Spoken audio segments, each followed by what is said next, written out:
서울역 KTX 승강장은 평일 아침임에도 불구하고 여행객들로 북적거리고 있었습니다.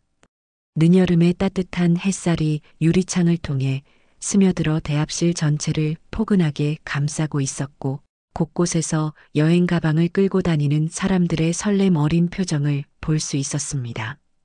그 가운데 가방 하나만 어깨에 메고 서 있는 젊은 여성이 있었습니다. 이민주, 단정하게 뒤로 묶은 머리와 화장기 없는 깔끔한 민낯, 그리고 흰색 민소매와 청바지 차림새는 여느 대학생과 다를 바 없어 보였습니다. 다만 곧게 뻗은 어깨와 자연스레 벌어진 다리폭, 그리고 주변을 살피는 날카로운 눈빛에서만 범상치 않은 기운이 느껴질 뿐이었습니다. 민주는 손에 든 스마트폰을 내려다보며 작은 한숨을 내쉬었습니다. 화면에는 고등학교 동창 박소영과의 카카오톡 대화창이 떠 있었고, 방금 전 받은 메시지가 눈에 들어왔습니다. 민주야, 진짜 미안해. 유유, 갑자기 보강 수업이 잡혔어. 교장 선생님이 오늘 당장 하라고 하시는데 어쩔 수가 없어서. 나는 오늘 저녁 7시 기차로 부산 가는 거로 할게. 먼저 가서 맛집 좀 찾아둬. 정말 미안하다. 유유. 민주는 고개를 저으며 휴대폰을 주머니에 넣었습니다. 3개월 만에 소중한 휴가였습니다. 707특임단에서의 혹독한 훈련과 각종 임무로 지친 몸과 마음을 달래기 위해 계획한 부산 여행이었는데, 가장 기대했던 고교 시절 단짝과의 시간이 첫날부터 어긋나게 된 것입니다. 뭐 어쩔 수 없지. 소연이도 교사라 바쁠 텐데. 민주는 스스로를 다독이며 대합실의 전광판을 올려다봤습니다.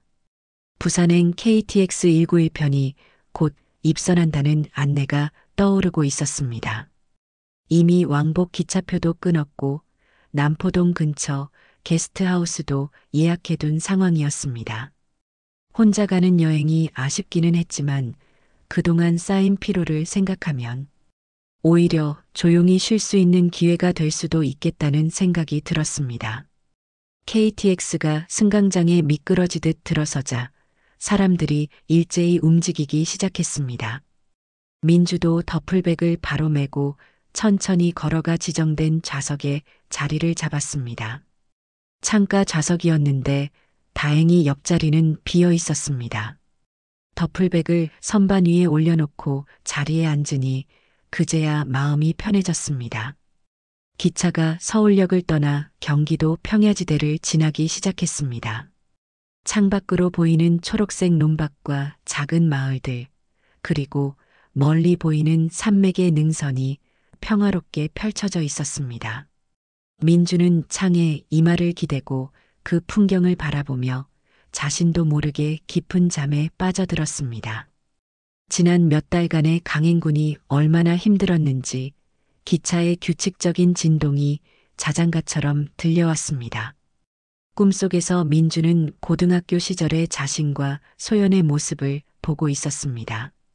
교복을 입고 나란히 걸어가며 웃고 떠드는 모습, 방과 후 교실에서 함께 숙제를 하던 모습들이 파노라마처럼 지나갔습니다.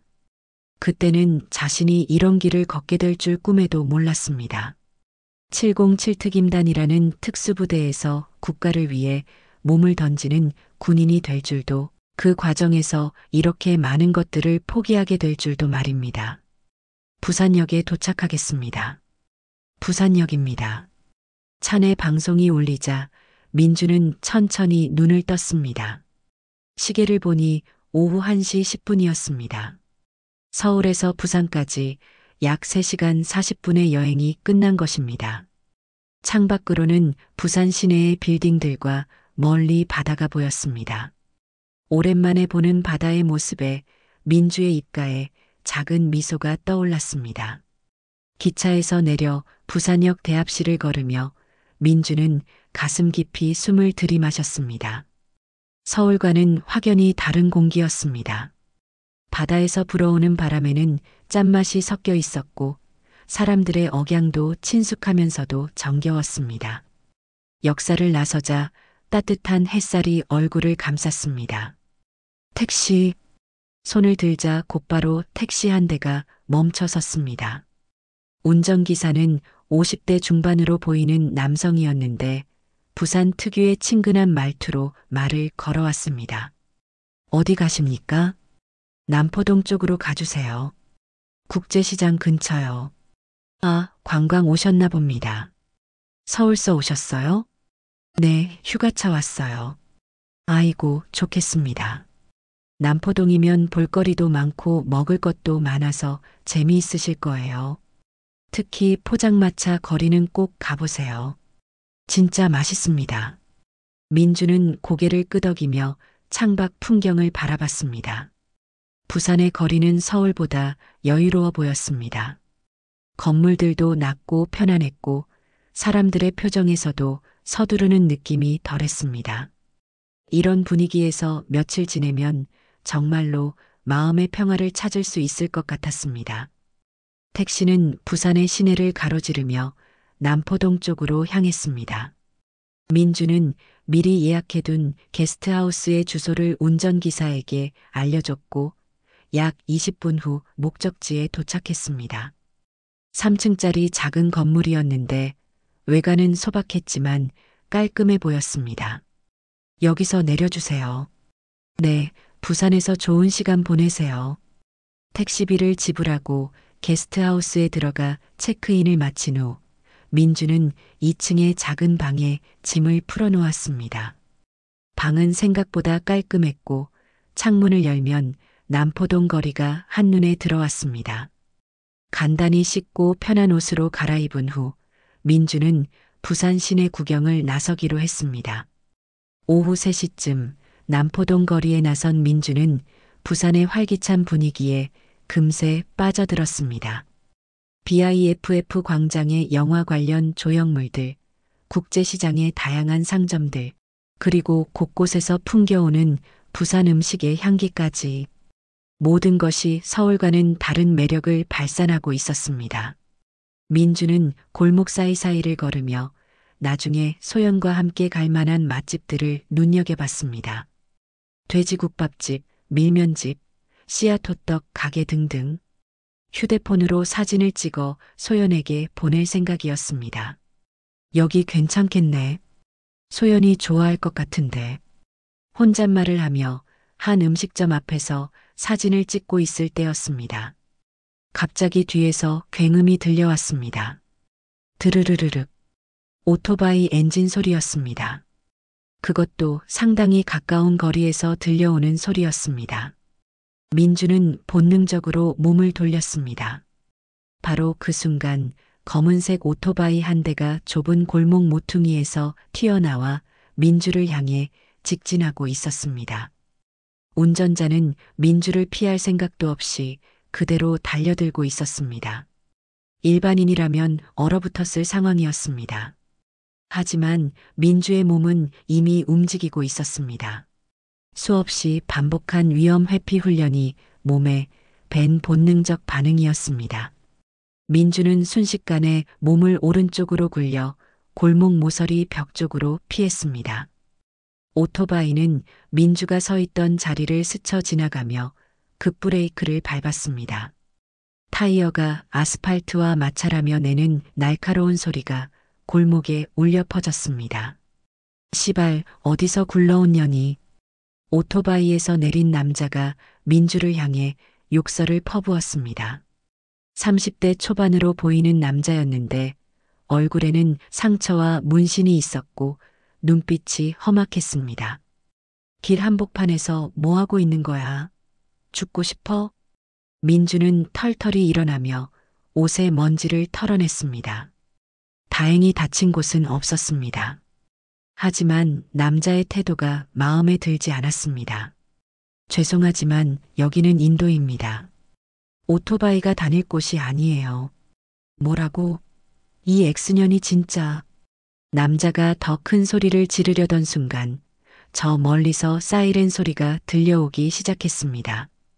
경찰차 소리였습니다. 남자의 얼굴이 순간 굳어졌습니다. 시발, 쫓아왔네. 남자는 서둘러 오토바이에 올라탔습니다. 운 좋은 줄 알아, 엑스년아. 그렇게 욕설을 남기며 오토바이는 다시 굉음을 내며 골목을 빠져나갔습니다. 몇 초 후 경찰차 한 대가 골목 입구에 나타났습니다. 순찰차에서 내린 2명의 경찰관이 민주에게 다가왔습니다. 괜찮으세요? 다친 데는 없으신가요? 네, 괜찮습니다. 방금 전에 오토바이 한 대가 이쪽으로 왔을 텐데 보셨나요? 네, 저기 방향으로 도망갔어요. 민주가 가리킨 방향을 본 경찰관이 무전기를 들고 상황을 보고했습니다. 추돌 사고 발생, 추격 불가. 용의자는 검은색 오토바이를 타고 남포동 방향으로 도주. 다른 경찰관이 민주를 다시 한번 살펴보며 물었습니다. 정말 다치신 곳은 없으세요? 병원에 가보시는 게 좋을 것 같은데. 아니에요. 정말 괜찮습니다. 민주는 담담한 표정으로 대답했습니다. 이 정도의 일은 특임단에서 겪은 일들에 비하면 아무것도 아니었습니다. 경찰관들이 간단한 상황 조서를 작성한 후 떠나자 민주는 다시 혼자가 되었습니다. 주변에 있던 몇 명의 시민들이 걱정스러운 눈빛으로 바라봤지만 민주는 괜찮다는 듯 손을 흔들어 보였습니다. 휴가 첫날부터 별일이 다 있네. 민주는 혼잣말을 하며 어깨를 한번 으쓱했습니다. 하지만 곧 마음을 추스르고 다시 걷기 시작했습니다. 이런 일로 소중한 휴가를 망칠 수는 없었습니다. 해가 서서히 기울어가고 있었습니다. 소연이 도착하는 시간까지는 아직 몇 시간이 남아 있었습니다. 민주는 천천히 남포동 거리를 걸으며 저녁 시간을 어떻게 보낼지 생각해 보기 시작했습니다. 해가 서산으로 기울어가는 오후 6시경, 남포동 일대는 저녁 시간의 활기로 가득 차기 시작했습니다. 관광을 마치고 숙소로 돌아가는 여행객들, 그리고 친구들과의 만남을 위해 서두르는 젊은이들까지. 거리 곳곳에서는 네온사인들이 하나둘씩 불을 밝히기 시작했고 각종 음식점들에서는 저녁 장사 준비로 분주한 모습을 보였습니다. 민주는 오후 내내 남포동 일대를 돌아다니며 시간을 보낸 후 이제 본격적으로 저녁을 먹을 장소를 찾고 있었습니다. 소연이 부산에 도착하는 시간은 밤 9시경이었으니 아직 3시간 정도의 여유가 있었습니다. 혼자서 거창한 식사를 할 필요는 없었지만 그렇다고 해서 대충 때우고 싶지도 않았습니다. 포장마차 거리라고 했나? 아까 택시 아저씨가 추천해 주셨는데. 민주는 오후에 지나치며 눈여겨봤던 포차거리 방향으로 발걸음을 옮겼습니다. 그곳은 이미 저녁 손님들을 맞을 준비를 마친 상태였습니다. 좁은 길 양옆으로 늘어선 포장마차들에서는 김이 모락모락 피어오르고 있었고 각종 음식 냄새가 어우러져 군침을 자극했습니다. 와, 정말 맛있겠네. 민주의 눈이 반짝였습니다. 어묵, 순대, 떡볶이, 튀김 등등 온갖 분식들이 가지런히 진열되어 있었고 포장마차마다 특색 있는 메뉴들을 내걸고 있었습니다. 그 중에서도 민주의 시선을 사로잡은 것은 한 모서리에 자리 잡은 오뎅 전문 포차였습니다. 오뎅이다. 포차 앞쪽에는 커다란 스테인리스 통이 놓여 있었고 그 안에서는 갖가지 어묵들이 끓고 있었습니다. 일반적인 사각 어묵부터 시작해서 새우 어묵, 치즈 어묵, 야채 어묵까지. 보기만 해도 군침이 도는 비주얼이었습니다. 포차 주인은 50대 중반으로 보이는 아주머니였는데 넉넉한 웃음을 띠며 손님들을 맞고 있었습니다. 어서 오세요. 뭘 드릴까요? 오뎅 좀 주세요. 몇 개나 드실까요? 일단 5개 정도요? 민주는 포차의 플라스틱 의자에 앉으며 대답했습니다. 아주머니는 능숙한 솜씨로 다양한 종류의 어묵을 꼬치에 꽂아 그릇에 담아주었습니다. 뜨거운 국물도 함께 따라왔는데 멸치와 다시마로 우린 듯한 깊은 맛이 느껴졌습니다. 국물도 진짜 맛있네요. 그럼요. 우리가 매일 새로 끓이거든요. 화학 조미료 안 넣고 천연 재료로만 만들어요. 아주머니의 자랑스러운 표정을 보며 민주는 미소를 지었습니다. 첫 번째 어묵을 입에 넣는 순간 민주의 눈이 휘둥그레져졌습니다. 우와, 이거 진짜 맛있어요. 부드러우면서도 쫄깃한 어묵의 식감과 깊은 맛의 국물이 절묘하게 어우러져 있었습니다.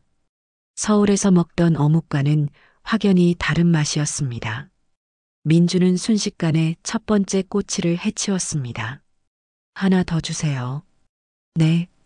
두 번째 꼬치를 받아든 민주는 이번에는 조금 더 천천히 음미하며 먹기 시작했습니다. 하지만 결과는 마찬가지였습니다. 어느새 두 번째 꼬치도 사라져 있었습니다. 아, 이거 중독성 있네. 하나 더요. 네. 이거 드셔보세요. 새우 어묵이에요. 세 번째, 네 번째, 다섯 번째. 민주의 앞에 놓인 빈 꼬치들이 하나씩 늘어나기 시작했습니다. 처음에는 가벼운 간식 정도로 생각했던 것이 어느새 본격적인 식사로 변해가고 있었습니다. 정말 맛있어요. 부산 오길 잘했네. 그럼요. 여기 어묵은 진짜 유명해요.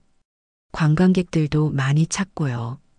아주머니와의 대화를 나누며 민주는 계속해서 어묵을 먹어나갔습니다. 강도 높은 훈련과 임무 수행으로 늘 에너지가 부족했던 터라 이렇게 맛있는 음식을 마음껏 먹을 수 있는 것이 무척 행복했습니다. 하나 더 주세요. 어머, 정말 잘 드시네요. 몇 개째예요? 10개 정도? 아주머니는 감탄하며 또 다른 어묵을 꼬치에 꽂아 주었습니다. 민주는 부끄러운 기색 없이 그것을 받아먹기 시작했습니다. 군대에서 단련된 위장은 이 정도로는 끄떡도 않았습니다. 시간이 흘러 저녁 7시가 되자 포차거리는 더욱 활기를 띠기 시작했습니다. 회사원들이 삼삼오오 모여 퇴근 후 한 잔을 기울이고 커플들이 데이트 코스로 이곳을 찾았습니다. 민주 주변의 테이블들도 하나둘씩 손님들로 채워지기 시작했습니다. 여기 분위기 정말 좋네요. 소연이도 좋아할 것 같아요. 친구분이랑 같이 오셨어요? 네, 그런데 일정이 안 맞아서 저만 먼저 왔어요. 나중에 합류할 예정이에요. 아, 그럼 더 드시겠네요. 친구분 오시면 또 시키실 거잖아요. 맞아요. 그럼 조금 더 먹어도 되겠네요. 민주는 그렇게 말하며 또 다른 어묵을 주문했습니다. 아주머니는 웃으며 민주가 원하는 종류의 어묵들을 골라주었습니다. 치즈 어묵, 문어 어묵, 김치 어묵까지. 다양한 맛을 시도해보는 재미가 쏠쏠했습니다. 이 치즈 어묵 진짜 신기해요. 치즈가 이렇게 잘 어울릴 줄 몰랐어요. 요즘 젊은 분들이 많이 좋아해요. 아이들도 좋아하고요.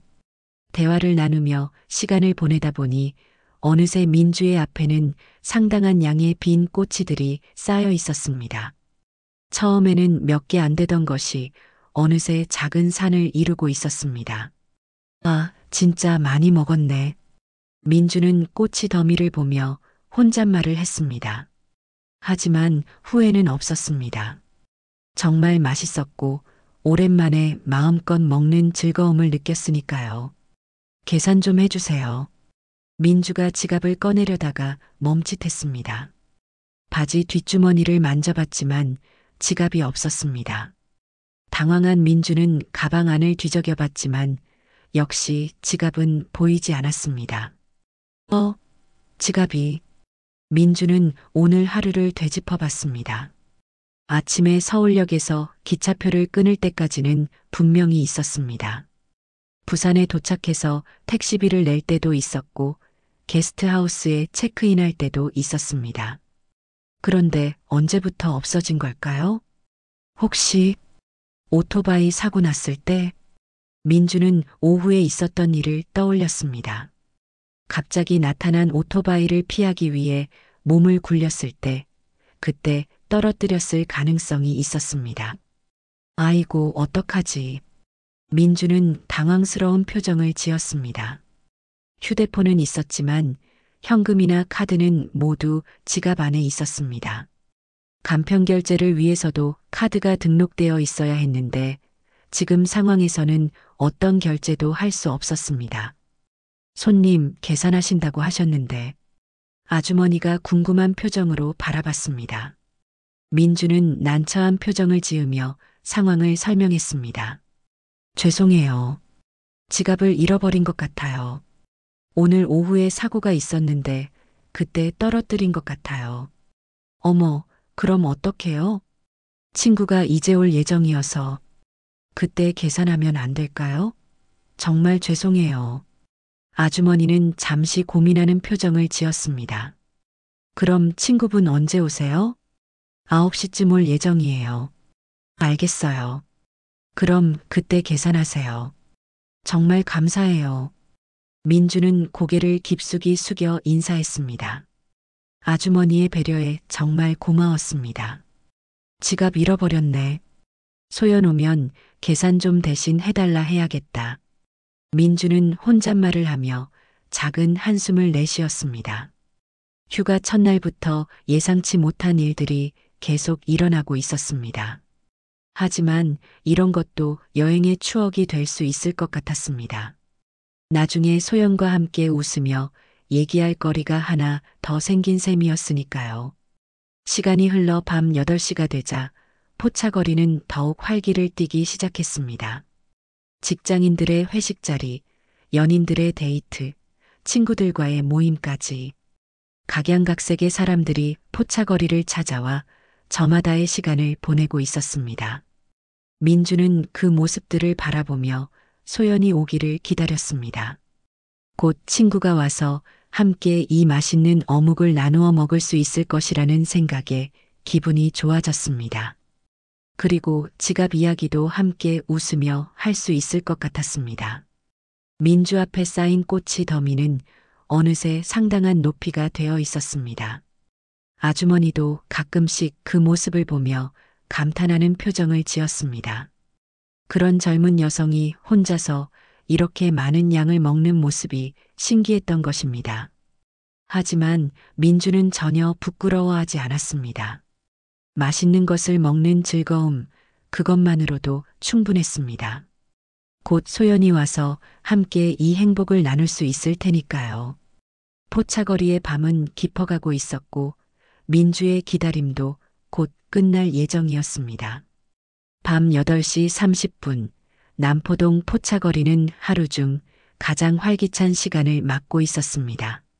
직장인들의 퇴근 후 회식 자리가 한창이었고 젊은 커플들과 친구들이 삼삼오오 모여 저녁 시간을 즐기고 있었습니다.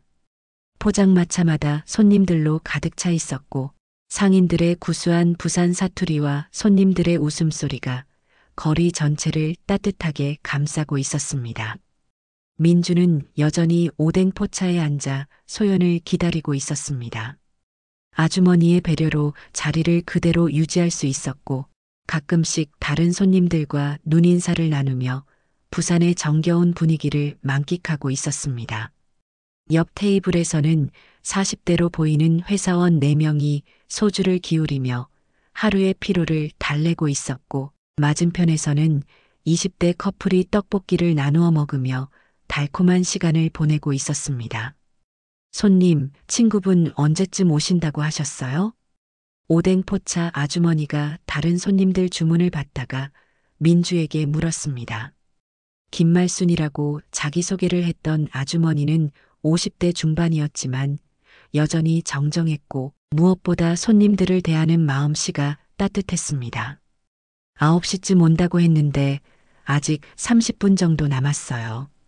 그럼 조금만 더 기다리시면 되겠네요.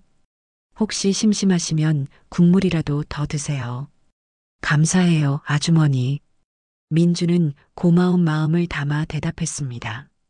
지갑을 잃어버린 상황에서도 이렇게 배려해주는 아주머니의 마음이 정말 고마웠습니다. 이런 인정 많은 사람들 때문에 부산 여행이 더욱 의미 있게 느껴졌습니다. 포차거리 곳곳에서는 저마다의 이야기들이 펼쳐지고 있었습니다. 한쪽에서는 대학생들이 과 동기들과 함께 모여 시험 스트레스를 푸는 자리를 가지고 있었고, 다른 쪽에서는 중년 부부가 오랜만에 데이트를 즐기고 있었습니다. 관광객들도 제법 많이 보였는데 외국인 관광객들이 서툰 한국어로 음식을 주문하는 모습이 정겨웠습니다. 민주는 그런 모습들을 바라보며 소연과 함께 보낼 시간을 상상해 보았습니다.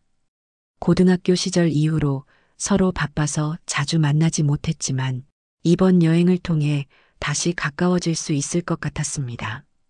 소연은 중학교 교사로 일하고 있어서 평소에 스트레스가 많았는데 이번 부산 여행으로 좋은 추억을 만들어주고 싶었습니다. 소연이가 이 오뎅 먹으면 정말 좋아할 텐데. 민주는 혼잣말을 하며 미소를 지었습니다. 소연은 어려서부터 어묵을 특히 좋아했습니다. 학교 앞 분식점에서 함께 어묵을 먹으며 수다를 떨던 추억이 떠올랐습니다. 그때였습니다. 저 멀리서 오토바이 엔진 소리가 들려오기 시작했습니다. 처음에는 일반적인 배달 오토바이 소리려니 했지만 점점 가까워지면서 그 소리가 심상치 않다는 것을 알 수 있었습니다. 엔진을 과도하게 돌리는 굉음이었고 무엇보다 속도가 너무 빨랐습니다. 드르르르륵, 기익. 갑작스럽게 들려온 굉음에 포차거리의 사람들이 일제히 고개를 돌렸습니다. 소리의 출처를 찾으려 했지만 좁은 골목길 사이로 늘어선 포장마차들 때문에 정확히 어디서 오는 소리인지 알 수 없었습니다. 민주도 본능적으로 몸을 돌려 소리가 나는 방향을 바라봤습니다.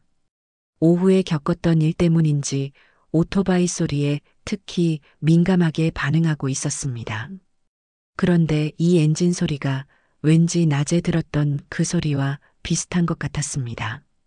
설마. 민주의 뇌리에 불길한 예감이 스쳤습니다. 하지만 그것이 현실이 되기까지는 채 몇 초가 걸리지 않았습니다. 기익. 타이어가 아스팔트와 마찰하며 내는 날카로운 소리가 포차거리 전체에 울려 퍼졌습니다. 그리고 바로 다음 순간 검은색 오토바이 한 대가 포차거리 입구에서 미끄러지며 나타났습니다. 어머, 위험해. 피해. 포차거리의 사람들이 일제히 비명을 질렀습니다. 오토바이는 완전히 제어를 잃은 상태였습니다. 운전자는 헬멧을 쓰고 있었지만 몸이 한쪽으로 기울어져 있었고 오토바이와 함께 미끄러지고 있었습니다. 민주는 순간 그 오토바이 운전자를 알아봤습니다. 체격과 헬멧, 그리고 오토바이의 모양까지. 낮에 자신과 부딪힐 뻔했던 바로 그 남자였습니다. 장도윤. 오토바이는 포차거리 중앙으로 미끄러져 들어오면서 한 포장마차의 테이블을 정면으로 덮쳤습니다. 순대와 떡볶이를 파는 포차였는데 테이블 위에 놓여있던 음식들이 사방으로 튀었고 플라스틱 의자들이 나뒹굴었습니다. 다행히 그 테이블에 앉아있던 손님들은 소리를 듣고 미리 피했기 때문에 직접적인 인명피해는 없었습니다. 아이고, 내 포차. 순대 포차 아주머니가 울상을 지으며 소리쳤습니다. 정성스럽게 준비한 음식들이 순식간에 엉망이 되어버렸습니다.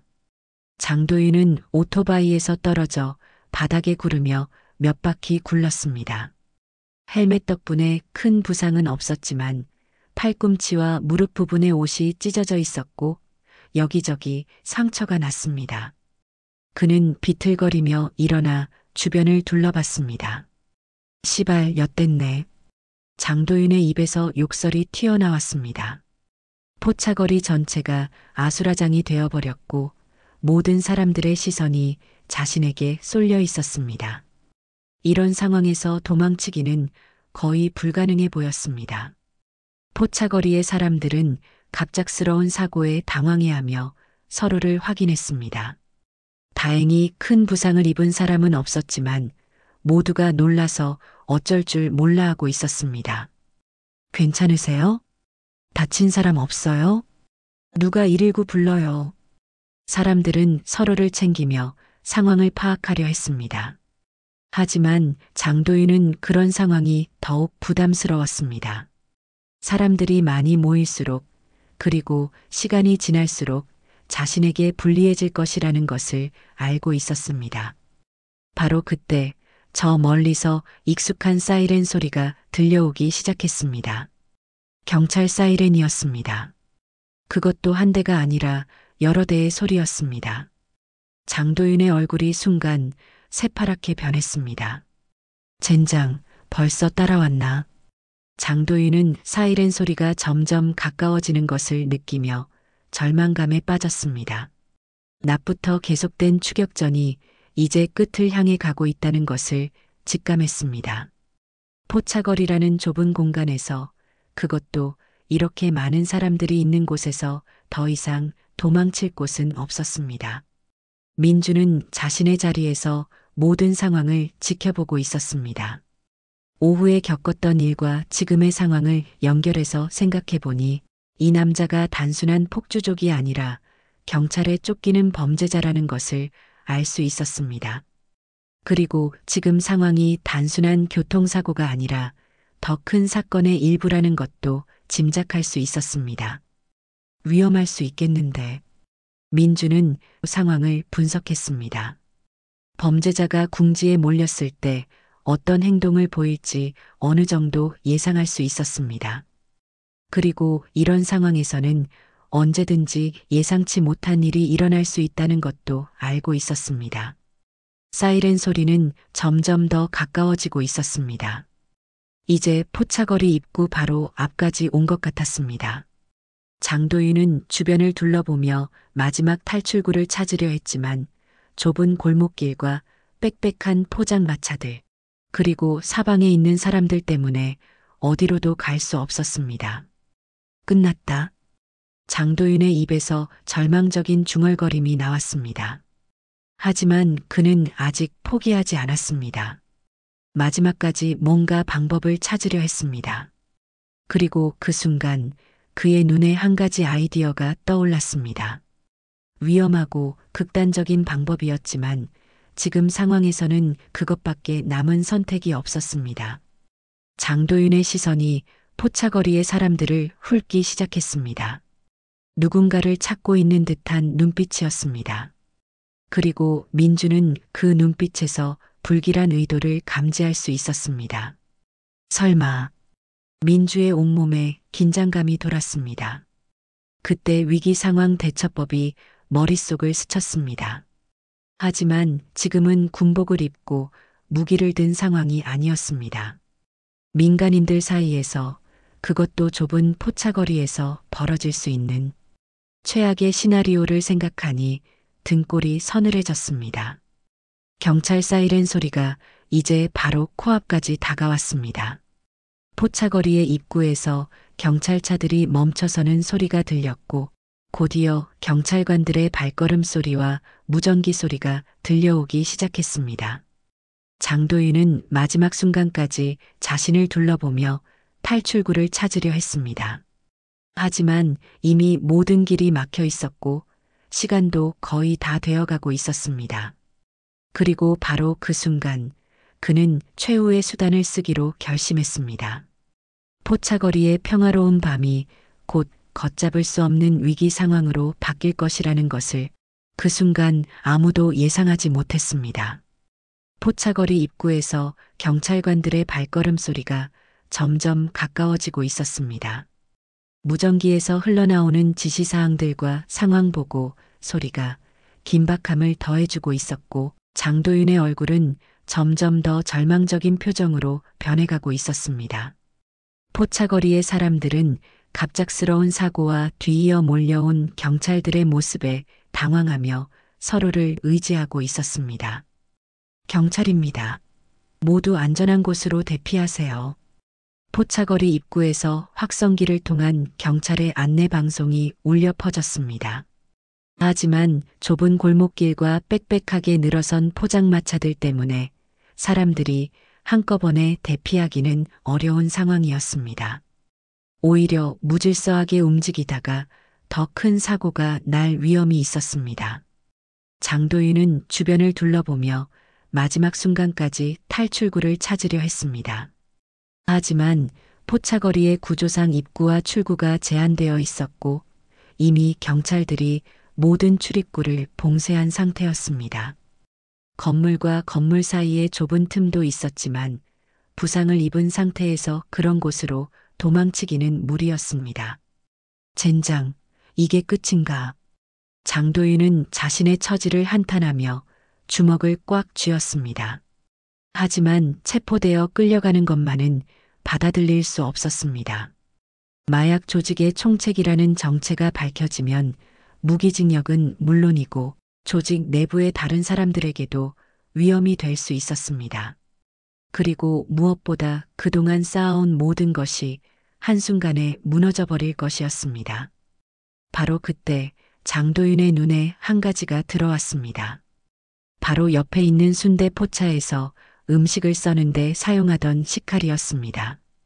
오토바이 사고로 포차가 엉망이 되면서 조리도구들이 여기저기 흩어져 있었는데 그 중에서 날카로운 식칼 하나가 장도윤의 손이 닿을 수 있는 거리에 떨어져 있었습니다.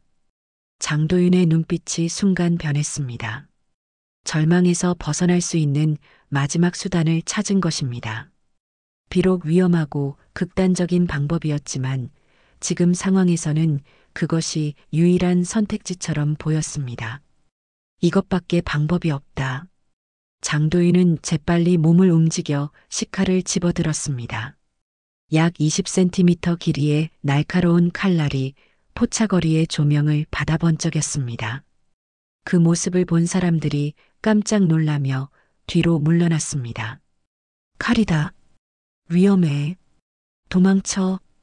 사람들의 비명소리가 포차거리를 가득 메웠습니다. 하지만 좁은 공간에 많은 사람들이 몰려 있어서 쉽게 도망칠 수도 없었습니다. 오히려 서로 밀리고 부딪히면서 더 큰 혼란이 일어날 뿐이었습니다. 장도윤은 식칼을 들고 주변을 둘러봤습니다. 그의 눈은 인질로 삼을 수 있는 사람을 찾고 있었습니다. 너무 나이가 많은 사람은 부담이 될 수 있고 너무 어린 사람은 통제하기 어려울 수 있었습니다. 그리고 가능하면 경찰들이 함부로 행동하지 못할 만큼 중요해 보이는 사람이어야 했습니다. 바로 그때 장도윤의 시선이 한 젊은 여성에게 멈춰섰습니다. 포차거리 입구 쪽에서 조금 떨어진 곳에 서 있던 여성이었는데 20대 후반으로 보였고 깔끔한 외모에 당황한 표정을 짓고 있었습니다. 다른 사람들과 마찬가지로 갑작스러운 상황에 놀란 것 같았지만 비교적 침착하게 행동하고 있어서 통제하기 쉬울 것 같았습니다. 그 여성은 바로 박소연이었습니다. 부산행 기차가 조금 일찍 도착해서 민주에게 깜짝 선물을 주려고 포차거리를 찾아온 것이었습니다. 민주가 보낸 사진을 보고 어느 포차인지 대충 짐작하고 왔는데 마침 이런 사고 상황과 마주친 것이었습니다. 소연은 주변의 혼란스러운 상황을 파악하려 하고 있었습니다. 오토바이 사고가 난 것 같기도 하고 경찰이 온 것을 보니 단순한 사고는 아닌 것 같기도 했습니다. 그런데 갑자기 한 남자가 칼을 들고 있는 모습을 보고는 상황이 심각하다는 것을 깨달았습니다. 민주는 어디 있을까? 소연은 민주를 찾으려 했지만 혼란스러운 상황에서 쉽게 찾을 수 없었습니다. 게다가 칼을 든 남자 때문에 사람들이 이리저리 피하고 있어서 더욱 어려웠습니다. 장도윤은 소연을 목표로 삼고 조심스럽게 접근하기 시작했습니다. 다른 사람들이 자신을 의식하고 있는 것을 알고 있었지만 지금은 선택의 여지가 없었습니다. 경찰들이 포차거리 안으로 들어오기 전에 인지를 확보해야 했습니다. 민주는 자신의 자리에서 모든 상황을 지켜보고 있었습니다. 오후에 만났던 그 남자가 식칼을 들고 있는 모습을 보고는 상황이 매우 위험하다는 것을 즉시 파악했습니다. 그리고 그 남자의 시선이 향하는 곳을 따라가다가 깜짝 놀랐습니다. 소연이? 민주는 눈을 비비며 다시 한번 확인했습니다. 분명히 소연이었습니다.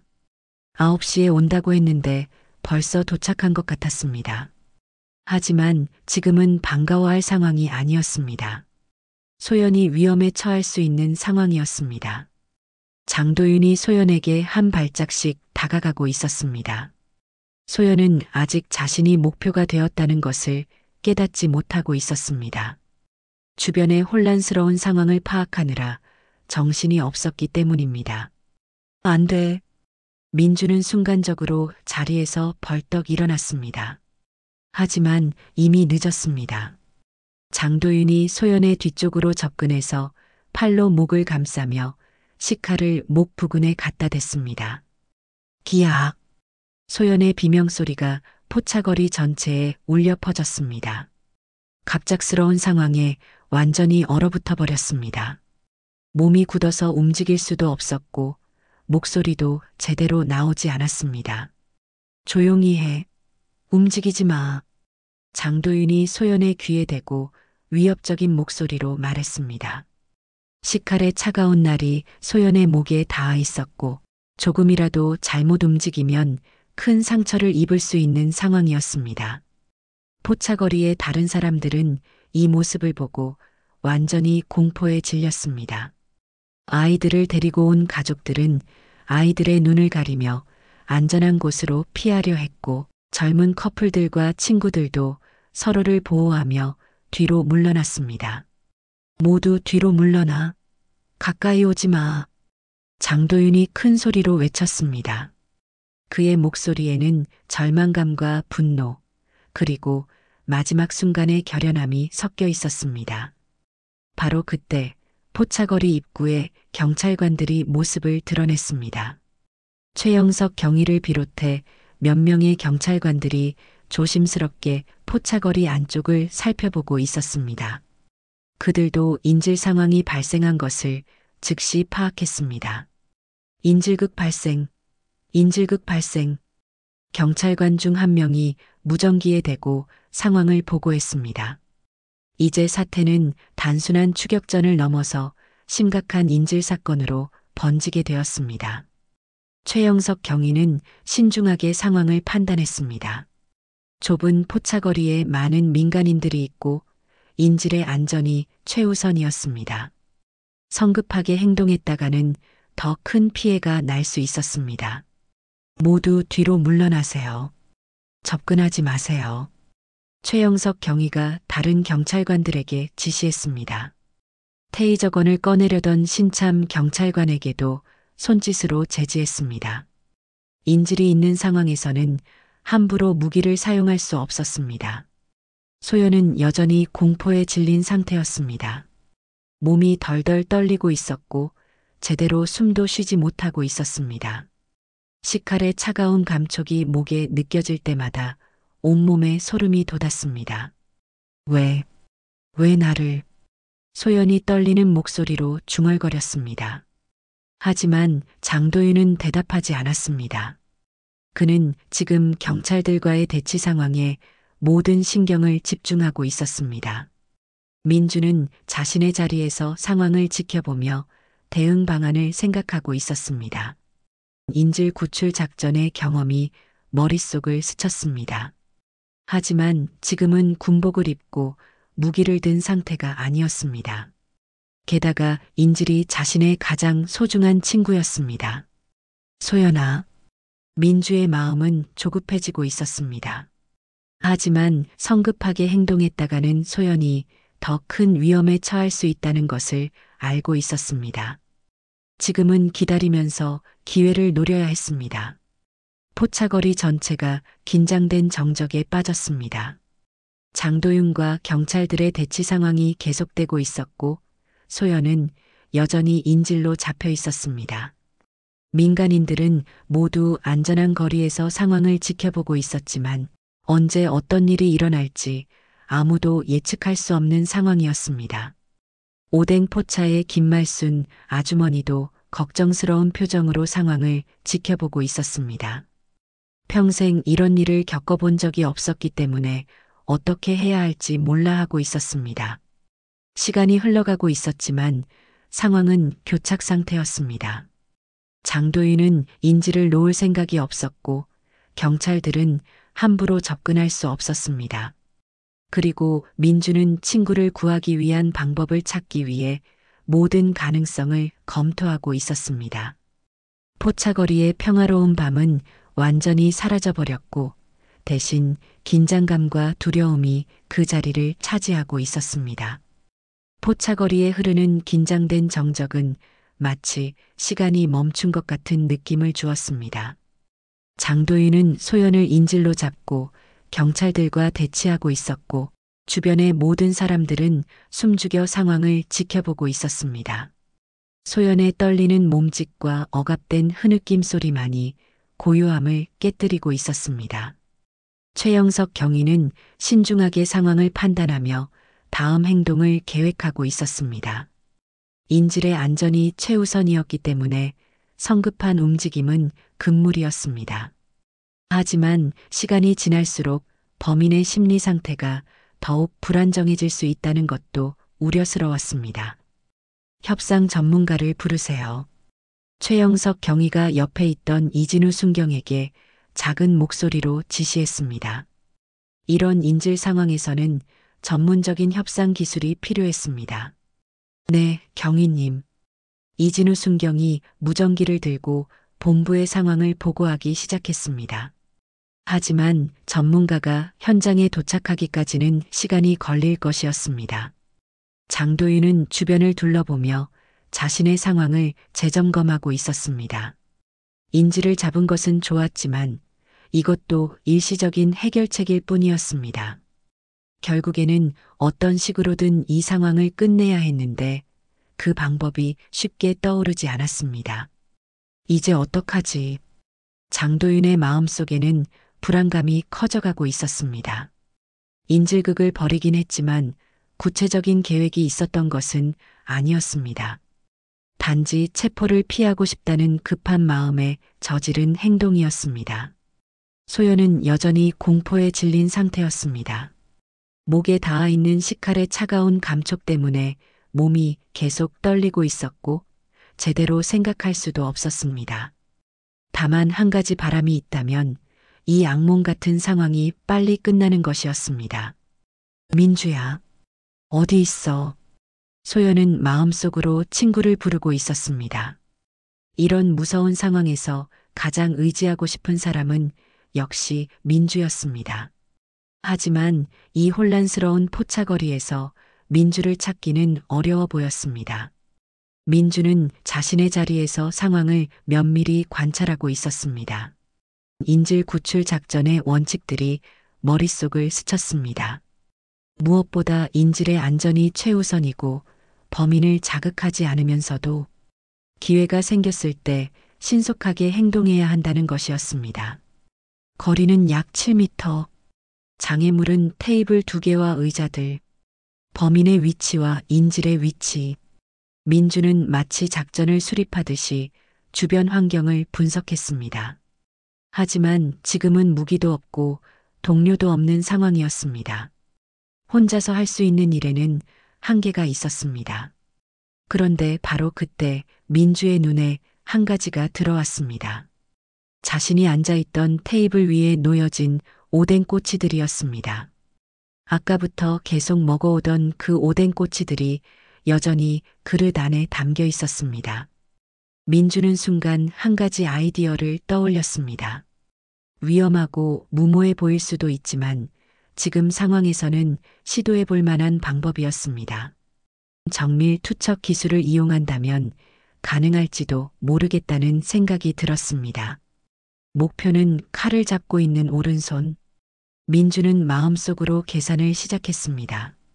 오뎅꼬치의 무게와 공기 저항, 그리고 목표까지의 거리와 각도, 모든 변수들을 고려해야 했습니다.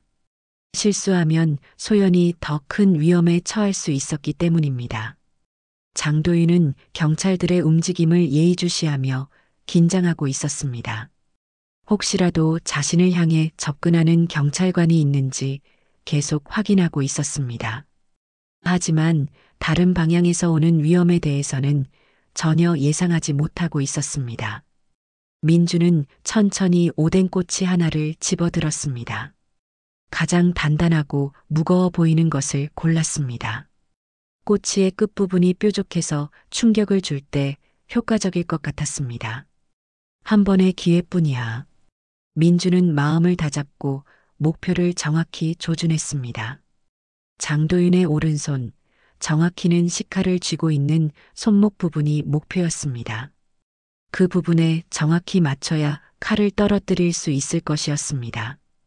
포차거리의 다른 사람들은 여전히 긴장된 상황을 지켜보고 있었습니다. 아무도 민주의 움직임을 주목하지 않았습니다. 모든 관심이 인질극 상황에 쏠려 있었기 때문입니다. 민주는 깊게 숨을 들이마시고 집중했습니다. 수없이 반복했던 정밀 투척 훈련이 떠올랐습니다. 움직이는 목표물을 맞추기 위한 예측 사격, 바람의 영향을 계산하는 방법, 그리고 무엇보다 정확한 타이밍의 중요성. 지금이야. 민주가 오뎅꼬치를 던진 순간 시간이 느리게 흐르는 것 같았습니다. 휙! 오뎅꼬치가 공중을 가로지르며 날아가는 소리가 정적 속에서 유난히 크게 들렸습니다. 주변 사람들 중 일부가 그 소리를 듣고 고개를 돌렸지만 무엇이 일어나고 있는지 정확히 파악하지는 못했습니다. 장도윤은 그 순간까지도 경찰들의 움직임만 주시하고 있었습니다. 측면에서 날아오는 물체에 대해서는 전혀 경계하지 않고 있었습니다. 그리고 바로 다음 순간 툭! 오뎅꼬치가 장도윤의 오른손 손목에 정확히 명중했습니다. 뾰족한 꼬치 끝이 손목 부분에 깊숙이 박혀 들어갔습니다. 그아! 장도윤의 비명소리가 포차거리 전체를 울렸습니다. 갑작스러운 충격과 고통에 그의 손이 반사적으로 열렸고 식칼이 바닥으로 떨어졌습니다. 뭐야? 장도윤은 자신의 손목에 박힌 오뎅꼬치를 보며 당황했습니다. 도대체 어디서 날아온 것인지, 누가 던진 것인지 전혀 파악할 수 없었습니다. 소연은 갑작스럽게 자신을 올가매던 팔이 풀리자 앞으로 비틀거렸습니다. 아직 상황을 정확히 이해하지 못했지만 일단 위험에서 벗어났다는 것만은 확실했습니다. 지금이다. 최영석 경위가 기회를 놓치지 않고 신호를 보냈습니다. 경찰관들이 일제히 장도윤을 향해 달려갔습니다. 장도윤은 손목의 고통 때문에 제대로 저항할 수도 없었습니다. 곧바로 경찰관들에게 둘러싸여 바닥에 눌려졌고 수갑이 채워졌습니다. 체포한다. 저항하지 마. 경찰관들의 구령소리가 울려 퍼졌고 장도윤은 결국 완전히 제압되었습니다. 소연은 경찰관 한 명의 도움으로 안전한 곳으로 피할 수 있었습니다. 아직 충격에서 벗어나지 못해 몸이 떨리고 있었지만 다행히 큰 상처는 없었습니다. 포차거리의 사람들은 갑작스러운 상황 변화에 놀라며 서로를 바라봤습니다. 방금 전까지만 해도 긴장된 인질 상황이었는데 갑자기 모든 것이 해결되어 버린 것입니다. 대체 뭐가 일어난 거지? 사람들은 궁금한 표정으로 주변을 둘러봤습니다. 그리고 그들의 시선이 자연스럽게 오뎅꼬치가 날아온 방향으로 향했습니다. 모든 사람들의 시선이 한 곳에 집중되었습니다. 바로 오뎅 포차에 앉아있던 민주였습니다. 민주는 여전히 자신의 자리에 앉아 있었습니다. 그리고 다른 오뎅꼬치 하나를 집어서 우물우물 씹고 있었습니다. 마치 아무 일도 일어나지 않은 것처럼 태어난 모습이었습니다. 사람들이 모두 자신을 바라보고 있다는 것을 느낀 민주는 천천히 고개를 들었습니다. 그리고 아직 입에 오뎅을 물고 있는 상태에서 시크하게 한마디 했습니다. 어딜 내 친구를. 그 한마디에 포차거리 전체가 잠시 정적에 빠졌습니다. 그리고 곧이어 여기저기서 감탄사와 박수 소리가 터져 나오기 시작했습니다. 와, 대박! 정말 대단하다. 사람들은 민주의 정확한 투척 실력에 감탄했습니다. 7m 거리에서 움직이는 목표물의 손목에 정확히 명중시키다니 웬만한 실력으로는 불가능한 일이었습니다. 소연도 이제야 상황을 파악하고 민주를 바라봤습니다. 자신을 구해준 것이 바로 가장 소중한 친구라는 사실에 눈물이 핑 돌았습니다. 민주야. 민주는 미소를 지으며 소연을 향해 손을 흔들었습니다. 그리고 다시 오뎅을 한 입 베어 물었습니다. 마치 방금 전의 일이 일상적인 일인 것처럼 자연스럽게 행동했습니다. 오뎅 포차의 김말순 아주머니는 눈을 동그랗게 뜨고 민주를 바라봤습니다. 어머나, 이 아가씨가. 아주머니는 감탄을 금치 못했습니다. 평범해 보였던 젊은 여성이 이런 놀라운 실력을 가지고 있었다니 믿기지 않았습니다. 최영석 경위도 민주를 주목하며 다가왔습니다. 시민이 이런 위급한 상황에서 도움을 줬다는 것이 고마웠고 동시에 그 실력이 궁금했습니다. 포차거리는 긴장된 분위기에서 벗어나 안도와 감탄의 분위기로 바뀌었습니다. 사람들은 민주를 영웅처럼 바라보며 박수를 보내고 있었고 민주는 여전히 태연하게 오뎅을 먹고 있었습니다. 포차거리에 흘렀던 긴장감이 서서히 가라앉으면서 사람들은 안도의 한숨을 내쉬기 시작했습니다. 장도윤이 경찰에 의해 완전히 제압되고 구급차로 이송되는 모습을 지켜본 후 이제야 모든 것이 끝났다는 실감이 들었습니다. 포차거리 곳곳에서는 서로의 안전을 확인하는 대화들이 오가기 시작했고 아직도 믿기지 않는다는 듯한 표정들이 여기저기 보였습니다. 소연은 경찰관의 도움으로 충격에서 어느 정도 벗어난 상태였습니다. 아직도 손이 약간 떨리고 있었지만 큰 부상 없이 위험한 상황에서 벗어날 수 있었다는 것에 감사하고 있었습니다. 그리고 무엇보다 자신을 구해준 사람이 가장 소중한 친구라는 사실에 마음이 뭉클했습니다. 민주야. 소연이 민주를 향해 달려갔습니다.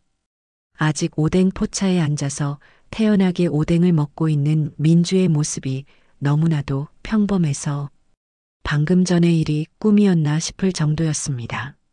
소연아, 괜찮아? 민주가 오뎅을 씹으면서도 친구를 걱정하는 눈빛으로 바라봤습니다. 겉으로는 차분해 보였지만 속으로는 소연이 다치지 않았는지 무척 걱정하고 있었습니다. 응, 괜찮아. 너 덕분에. 정말 고마워. 소연이 민주의 손을 꽉 잡으며 말했습니다. 아직도 믿기지 않았습니다. 평범한 휴가차 부산에 온 친구가 이런 놀라운 일을 해낼 줄이야. 물론 민주가 군인이라는 것은 알고 있었지만 이 정도의 실력을 가지고 있을 줄은 몰랐습니다. 주변 사람들도 하나둘씩 민주에게 다가와서 감사의 인사를 전했습니다. 인질극이라는 위험한 상황에서 시민을 구해준 것에 대한 고마움이었습니다. 정말 대단하시네요. 어떻게 그렇게 정확하게 맞추셨어요? 영화에서나 봤던 일인데 실제로 보니까 정말 대박이에요. 사람들의 칭찬과 감탄이 쏟아졌지만 민주는 여전히 겸손한 모습이었습니다. 그저 위험에 처한 친구를 구하고 싶었을 뿐이라며 대수롭지 않게 생각하고 있었습니다. 최영석 경위도 민주에게 다가왔습니다. 경찰관으로서 시민의 용기 있는 행동에 감사를 표하고 싶었습니다. 정말 고맙습니다. 덕분에 인지를 무사히 구할 수 있었어요. 아니에요. 당연한 일을 했을 뿐이에요. 민주의 담담한 대답에 최영석 경위는 더욱 감탄했습니다. 이런 비상 상황에서도 침착하게 행동할 수 있는 것이 보통 사람은 아니라는 생각이 들었습니다. 포차거리의 분위기가 점점 밝아지면서 사람들은 각자의 자리로 돌아가기 시작했습니다. 사건은 해결되었고 이제 평범한 포차거리의 밤을 되찾을 수 있을 것 같았습니다. 소연은 민주 옆에 앉으며 아직도 믿기지 않는다는 표를 지었습니다. 고등학교 때부터 알던 친구였지만 오늘 완전히 새로운 모습을 보게 된 것 같았습니다. 야, 근데 너 진짜 대단하다. 어떻게 그런 생각을 했어? 그냥 다른 방법이 없는 것 같아서. 민주가 어깨를 으쓱하며 대답했습니다. 그리고 다시 오뎅 하나를 집어서 입에 넣었습니다. 소연은 친구의 태연한 모습을 보며 웃음이 나왔습니다.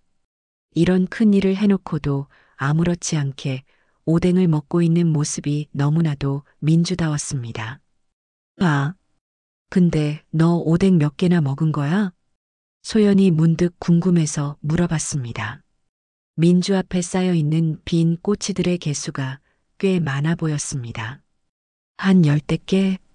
민주가 대충 어림짐작으로 대답했습니다. 정확히 세어보지는 않았지만 그 정도 되는 것 같았습니다. 맛있어서 계속 먹다 보니 어느새 이렇게 된 것 같았습니다. 그런데 바로 그때 옆에서 듣고 있던 김말순 아주머니가 의미심장한 표정을 지으며 끼어들었습니다. 10개라고요?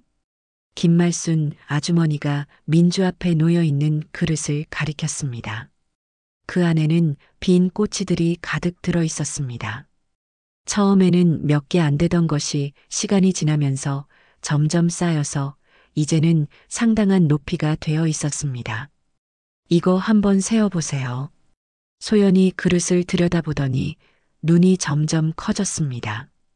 꼬치들을 하나하나 세기 시작했는데 개수가 예상보다 훨씬 많았습니다. 하나, 둘, 셋, 열하나. 소연의 목소리가 점점 높아지기 시작했습니다. 20, 21, 22. 주변 사람들도 소연의 목소리를 듣고 관심을 가지기 시작했습니다. 도대체 몇 개나 먹은 건지 궁금해졌습니다. 30. 소연이 마지막 꼬치를 세고 나서 깜짝 놀란 표정을 지었습니다. 그리고 다시 한번 확인하기 위해 처음부터 다시 세어봤습니다. 하나, 둘, 셋. 이번에는 더 정확하게, 더 신중하게 세어봤습니다. 그리고 결과는 마찬가지였습니다. 30, 32. 소연의 목소리에 놀라움이 가득 담겨 있었습니다. 민주가 먹은 오뎅 꼬치가 무려 32개나 되었던 것입니다. 주변 사람들도 그 말을 듣고 웅성거리기 시작했습니다. 32개? 진짜로? 어떻게 그렇게 많이 먹을 수 있지? 민주는 그 말을 듣고도 별로 놀라지 않았습니다. 자신도 대충 많이 먹었다는 것은 알고 있었으니까요. 다만 정확한 개수를 몰랐을 뿐이었습니다.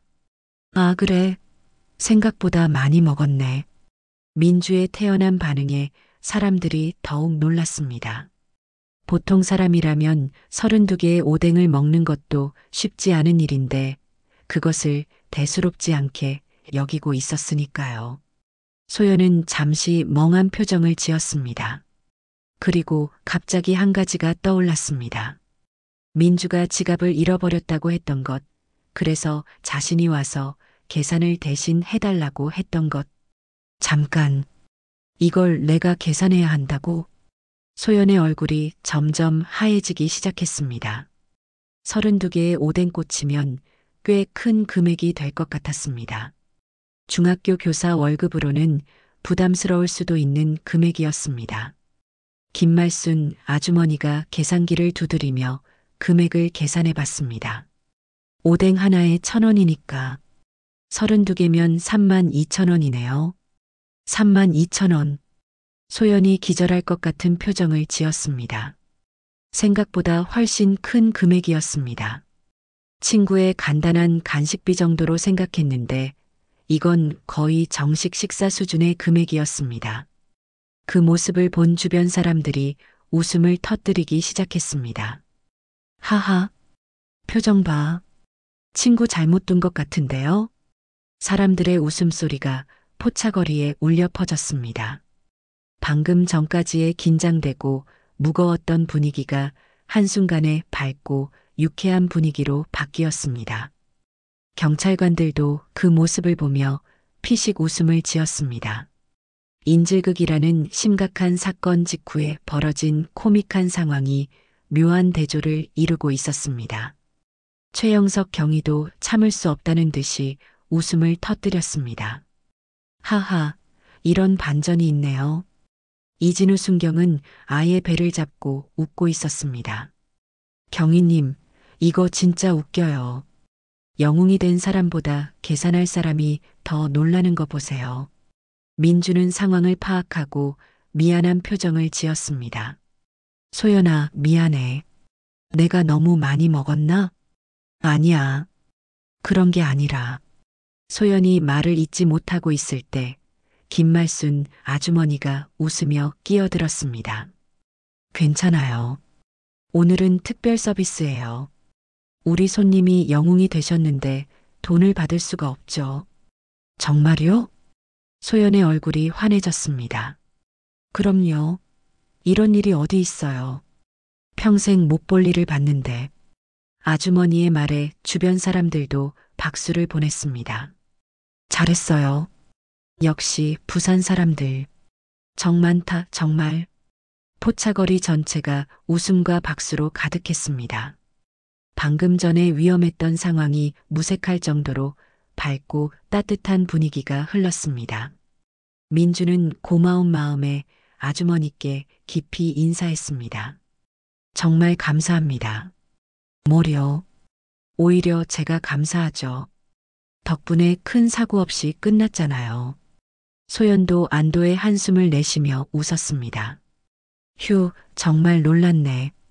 32개라니. 그러게, 나도 이렇게 많이 먹을 줄 몰랐어. 민주가 미안한 듯 웃으며 대답했습니다. 이렇게 긴장됐던 포차거리의 분위기는 32개의 오뎅꼬치라는 예상치 못한 반전으로 인해 완전히 바뀌었습니다. 사람들은 웃음을 나누며 평범한 일상으로 돌아가기 시작했고, 민주와 소연은 드디어 함께하는 부산 여행의 시간을 가질 수 있게 되었습니다. 포차거리에 흘렀던 웃음소리가 잦아들면서 분위기가 점차 안정되어 가고 있었습니다. 사람들은 여전히 민주를 신기한 눈빛으로 바라보고 있었고, 32개의 오뎅꼬치라는 코믹한 에피소드 덕분에 긴장했던 마음도 많이 풀어진 상태였습니다. 하지만 사건이 완전히 정리되지 않은 상황에서 경찰들은 여전히 현장에서 후속 조치를 진행하고 있었습니다. 최영석 경위는 동료들과 간단한 상황 정리를 마친 후 민주에게 다시 다가왔습니다. 시민이 이런 위급한 상황에서 보여준 용기와 실력에 대해 제대로 된 감사를 표하고 싶었습니다. 그리고 무엇보다 이런 일이 있었다는 것을 공식적으로 기록에 남겨야 할 필요가 있었습니다. 죄송합니다만 잠시 시간 좀 내주실 수 있을까요? 최영석 경위가 정중한 자세로 민주에게 말을 걸었습니다. 민주는 오뎅을 먹던 것을 잠시 멈추고 경위를 바라봤습니다. 네, 뭔가요? 오늘 일에 대해서 감사 인사를 제대로 드리고 싶어서요. 그리고 간단한 조서 작성도 필요하고요. 민주는 고개를 끄덕였습니다. 이런 사건이 있었으니 당연히 절차적인 일들이 필요하다는 것을 이해하고 있었습니다. 최영석 경위는 민주 앞에서 정중히 인사했습니다. 다른 경찰관들도 함께 고개를 숙였습니다. 국민을 지켜주셔서 감사합니다. 그 모습을 본 주변 사람들이 다시 한번 감탄했습니다. 경찰이 시민에게 이렇게 정중하게 감사 인사를 하는 모습이 인상적이었습니다. 아니에요. 당연한 일을 했을 뿐입니다. 민주의 겸손한 대답에 최영석 경위는 더욱 감탄했습니다. 이런 비상 상황에서 침착하게 행동하고 그 후에도 자만하지 않는 모습이 범상치 않다는 생각이 들었습니다. 혹시 신분증 좀 확인할 수 있을까요? 조서 작성을 위해서요. 아, 그게. 민주가 난처한 표정을 지었습니다. 오후에 있었던 일 때문에 지갑을 잃어버린 상황이었습니다. 지갑을 잃어버려서 신분증이 없어요. 오늘 오후에 사고가 있었는데 그때 떨어뜨린 것 같아요. 아, 그렇다면 이름과 주소만 알려주시면 확인해 보겠습니다. 민주가 자신의 인적사항을 알려주자 최영석 경위는 이진우 순경에게 확인을 지시했습니다. 이름 확인해 보세요. 이진우 순경이 경찰 데이터베이스에 접속해서 민주의 정보를 조회했습니다. 하지만 일반적인 민원인 정보에서는 제한적인 내용만 나왔습니다. 경위님, 일반 정보로는 자세한 내용이 안 나와요. 현재 거주지 정도만. 그럼 주민등록관리소에 연락해서 최영석 경위가 말하던 중에 민주가 조용히 끼어들었습니다. 군부대에 연락하시면 더 빠를 것 같은데요. 군부대요? 경찰관들이 의아한 표정을 지었습니다. 민주의 외모와 말투로는 군인이라는 느낌이 별로 나지 않았기 때문입니다. 네, 저 현역 군인이에요. 민주의 말에 주변 사람들이 웅성거리기 시작했습니다. 군인이래요. 그래서 그렇게 실력이 좋았구나. 역시 최영석 경위도 납득이 간다는 표정을 지었습니다. 그제야 민주의 침착함과 정확한 판단력, 그리고 뛰어난 투척 실력을 이해할 수 있었습니다. 어느 부대에 소속되어 계신가요? 707 특임단입니다. 민주의 대답에 경찰관들의 표정이 급격히 변했습니다. 707 특임단이라면 대한민국 최정예 특수부대 중 하나였습니다. 일반인들은 잘 모르지만 경찰이나 군인들에게는 매우 유명한 부대였습니다. 707 특임단이요? 최영석 경위의 목소리에 놀라움이 담겨 있었습니다. 그리고 이제야 왜 민주가 그런 놀라운 실력을 보여줄 수 있었는지 완전히 이해가 되었습니다. 이진우 순경은 더욱 놀란 표정이었습니다. 진짜 특임단이에요? 와. 주변에서 듣고 있던 사람들은 707 특임단이 무엇인지 잘 모르겠지만 경찰관들의 반응을 보니 상당히 대단한 곳인 것 같다는 생각이 들었습니다. 최영석 경위는 즉시 707 특임단 본부에 연락을 취했습니다. 신원 확인을 위한 절차였지만 동시에 예의상 부대에 알려야 할 일이기도 했습니다. 몇 분 후 통화가 연결되었고 민주의 신원이 확인되었습니다. 707 특임단 소속 이민주 중사, 현재 휴가 중이라는 정보가 전달되었습니다. 통화를 마친 최영석 경위의 태도가 더욱 정중해졌습니다. 확인되었습니다. 정말 대단하신 분이군요. 경찰관들은 이제 민주를 보는 눈빛이 완전히 달라졌습니다. 단순히 용감한 시민이 아니라 국가를 지키는 최정예 군인이었던 것입니다. 주변 시민들도 점점 상황을 파악하기 시작했습니다. 707 특임단이 뭐예요? 특수부대래요. 진짜 대단한 데래요. 그래서 그렇게 실력이 좋았구나. 사람들의 민주를 보는 시선에 놀라움과 존경이 가득했습니다. 평범해 보였던 젊은 여성이 사실은 대한민국을 지키는 최정예 특수부대원이었다는 사실에 모두가 감탄하고 있었습니다. 소연도 친구에 대해 새롭게 알게 된 사실에 놀라고 있었습니다. 물론 민주가 군인이라는 것은 알고 있었지만 특수부대에 소속되어 있을 줄은 몰랐습니다. 야, 너 진짜 대단한 곳에 있구나. 뭐, 그냥 하는 일이야. 민주는 여전히 겸손한 태도를 유지했습니다. 하지만 사람들의 시선은 이미 평범한 시민을 보는 것과는 달랐습니다. 김말순 아주머니도 이 모든 상황을 지켜보며 감탄하고 있었습니다. 자신의 포차에서 오뎅을 먹던 손님이 이런 대단한 사람이었다니 믿기지 않았습니다. 어머나, 이 아가씨가 그런 대단한 분이었구나. 아주머니는 감동받은 표정으로 민주를 바라봤습니다. 그리고 갑자기 결심한 듯한 표정을 지으며 큰 소리로 말했습니다. 이 집은 평생 무료요. 네. 민주가 놀란 표정을 지었습니다. 오뎅이든 뭐든 맘껏 먹어요. 이런 분이 오신 건데 돈을 받을 수가 없죠. 아주머니의 선언에 주변 사람들이 박수를 보냈습니다. 와, 멋있다. 역시 부산 사람들. 민주는 당황한 표정을 지었습니다. 아니에요. 그러실 필요 없어요. 정말 당연한 일을 했을 뿐인데. 무슨 당연한 일이에요. 목숨 걸고 국가를 지키는 분한테 이 정도도 못 해주면 안 되죠. 아주머니의 진심 어린 말에 주변 사람들도 동감한다는 표정을 지었습니다. 다른 포차 주인들도 하나둘씩 나서기 시작했습니다. 우리 집도 마찬가지예요. 여기서 뭐든지 드세요. 돈은 생각하지도 마세요. 포차거리의 상인들이 앞다투어 민주에게 호의를 표현했습니다. 그 모습을 본 시민들도 감동받았습니다. 부산 사람들 정말 좋네. 이런 게 진짜 인심이지. 감동이다, 진짜. 민주는 이런 과도한 관심과 호의가 부담스러웠지만 사람들의 진심을 느낄 수 있었습니다.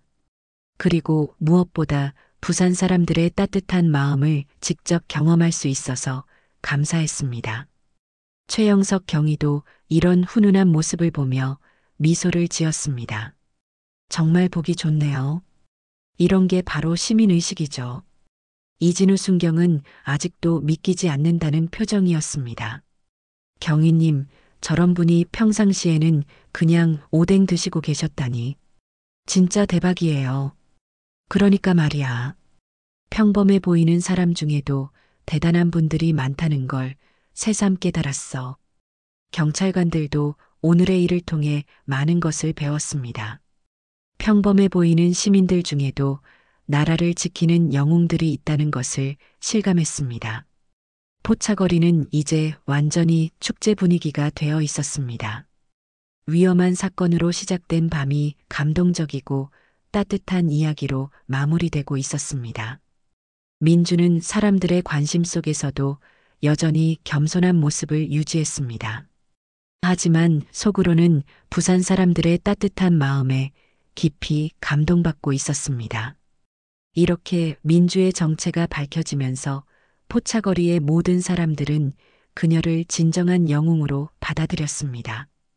오늘의 사연은 여기까지입니다. 영상이 마음에 드셨다면 구독과 좋아요 부탁드릴게요. 천태만상이었습니다.